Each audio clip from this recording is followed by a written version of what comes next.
इस शम्सी तूफान की लपेट में। सूरज से उठने वाला जियो मैग्नेटिक तूफान जमीन से टकराने लगा है।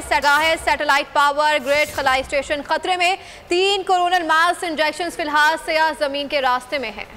नुमाइंदा खुसूसी सलमान आवान से मजीद तफसीलात जानेंगे। सलमान, आगाह कीजिएगा। बिल्कुल ऐसे ही है। इस वक्त हमारा प्लेनेट अर्थ जिस पर हम रहते हैं वो सूरज से उठने वाले शम्सी तूफान की लपेट में आ चुका है, और जिसके बाद देखा जा रहा है कि सैटेलाइट पावर स्टेशन और जो हमारा जो कम्युनिकेशन इक्विपमेंट है वो इससे मुतासिर हो रहा है। और इस हवाले से स्पार्को ने बोल न्यूज को बताया है कि सूरज की सतह से 3 कोरोनल मास इजेक्शन जो हैं वो फिलहाल जमीन की तरफ बढ़े हैं, जिसमें से पहले 2 जो हैं वो 7 अगस्त को सूरज की सतह से उठे थे। और इब्तदाई तौर पर उठने वाले जो ये इजेक्शन हैं ये मामूली नौयत के हैं, लेकिन तीसरा जो लहर आएगी जिसे आम जुबान में आप कह सकते हैं वो इनसे कहीं ज्यादा ताकतवर है। और सूरज की सतह से मजीद M क्लास फ्लेयर जो हैं वो भी निकल रहे हैं, और इस तरह से उठने वाली शुआएं जो हैं वो जियो मैग्नेटिक वेव जिन्हें हम कह सकते हैं उनके असरात मजीद अगले 2 से 3 या 3 से 4 रोज के अंदर जमीन तक पहुंचेंगे। और ये जो तूफान है ये काफी ज्यादा शदीद नौयत को तूफान होगा। और इसके हवाले से माहिरीन का कहना है, स्पार्को ने हमें बताया है कि जैसे ही सूरज अपनी सरगर्मियों के उरूज पर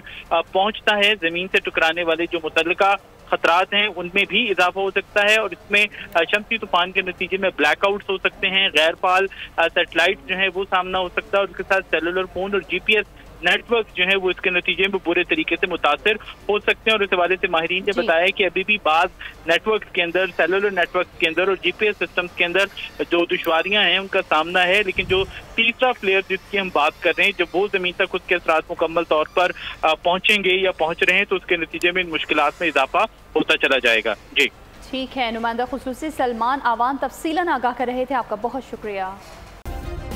सब्सक्राइब करें और बेल दबाएं ताकि कोई खबर रह न जाए।